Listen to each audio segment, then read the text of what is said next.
Well, it's just too nice a day to be trying to block out the light and film indoors, so I'm going to do the best I can out here and enjoy the sunshine. Now, we're going to move on to the next step of the Fandango. We've done half of the dance so far, and the next two bits of it are quite different, simpler, I think, and they consist of things that we've done already, but just put together in a different way. So I'll show you what I mean. So we've done the basic step, the 1, 2, 3, 1, 2, 3, and the linking step that we did between steps 1 and 2 and after step 2, which comes into step 3, turning around on the spot using 1, 2, 3, 1, 2, 3. So the next step that we're going to look at is really just that linking turn done over and over again. And so we're going to be turning one way and then the other. So what I'd like to ask you to do specifically before we start this is to do a little bit of warming up in your waist. So stand with your feet parallel, both toes pointing in the same direction, and lift your ribs slightly away from your hips without holding your breath, so you lengthen in your waist. And try and imagine that your hips stay fixed, facing in the same direction as your toes. So these hip bones up here and your toes pointing the same way, and then move the upper part of your body around above that. So you twist in the waist, and you can let your arms swing around, but keep your feet fixed, keep your knees soft, ankles and hips soft, but don't let your whole body turn so that the twist comes down into your knees or your ankles. I want you to feel it in your waist. And an interesting thing to do here is to fix your arms quite strongly and lock them in place, and then use them as a sort of sense of levering that upper part of your body around. Don't do anything too dramatic at the moment, or if you're not properly warm, you might pull a muscle in your back somewhere, and then you won't thank me for that. But that action will actually help you to do this turning backwards and forwards. So to show you briefly, if you remember at the end of the second step, we will have turn 2, 3, turn 2, 3. And what we do after that is we simply let that turn overshoot slightly so that we swing to there. And then we come back the other way with a turn 2, 3, turn 2, 3. Let it overshoot, turn 2, 3, turn 2, 3. Overshoot, turn 2, 3, turn 2, 3. Now, if you can do basic arithmetic, you will work out that there's 3 sets of this basic step involved here, because we do what I'm calling an overshoot, a preparation, which is swing, let the shoulder open and swing in that direction. That's 1, 2, 3, 2, 2, 3, 3, 2, 3. And then we do the overshoot in this direction, 1, 2, 3, 2, 2, 2, 3, 2, 3. Now, how that fills up the music is it goes slightly across the music, because it's in 3 groups of 1, 2, 3. And the music is structured in 4s.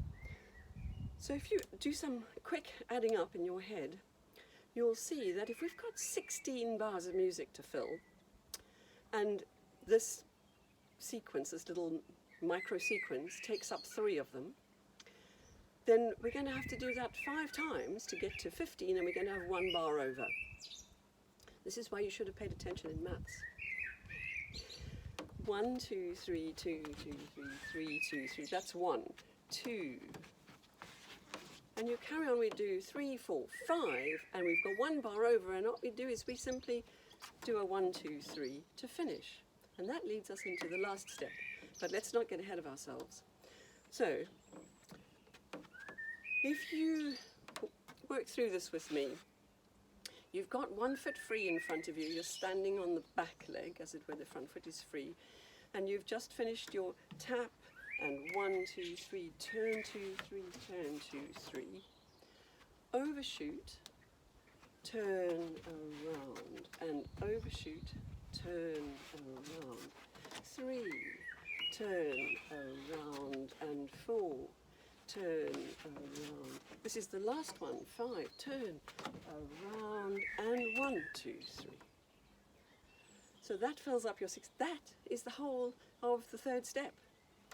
It's much easier than the first two. So we shall be through this in no time.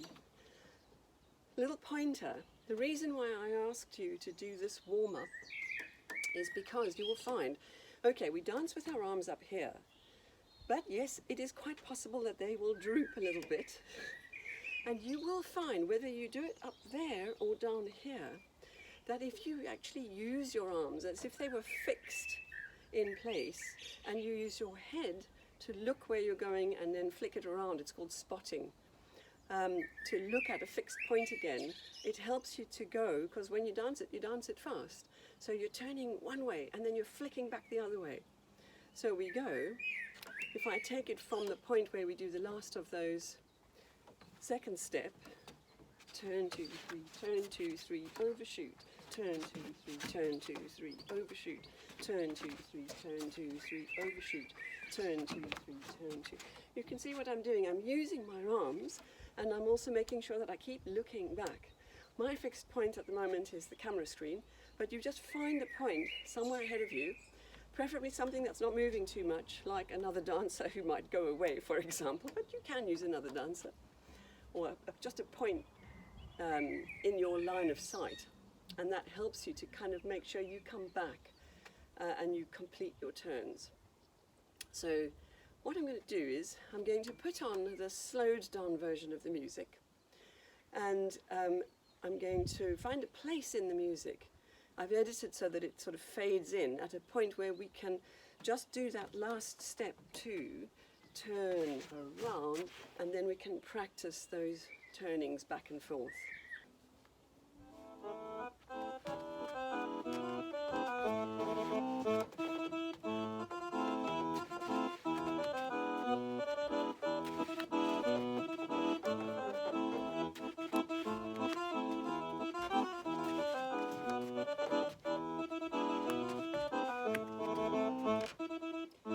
Okay, other foot in front.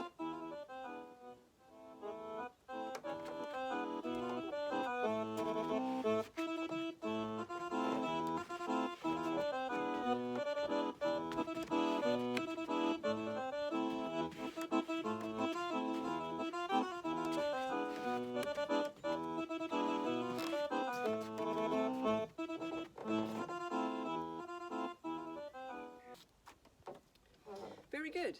So now we'll have that same music but at regular speed. Another little pointer for helping you to keep your arms up here is to engage the muscles in your back that you can feel if you try and pull your shoulder blades together. I'll try and show you that. You won't see much. But you just imagine where your shoulder blades are. Put your hands up there if you can to feel them, and then imagine those shoulder blades in your back pulling towards the spine, towards the center. Now those muscles that you use to do that, if you lift your arms up and then you think, okay, I need to use those muscles to help me hold my arms up, you will find that they're muscles that we don't use very much, and certainly not in that way. So getting them to help in the process of holding your arms up means that the other muscles don't get quite so tired, and your arms will hopefully feel less droopy and heavy as the dance progresses.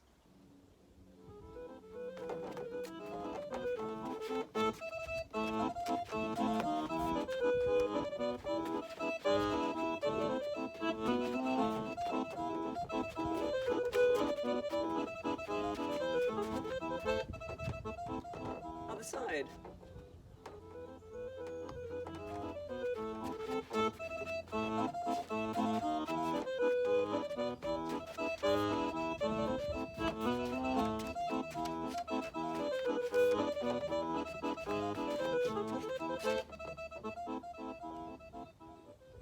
So the next thing to do will be to string the first three bits together. But I'll just give you a time to practice to get used to this, and then we'll carry on with the next bit.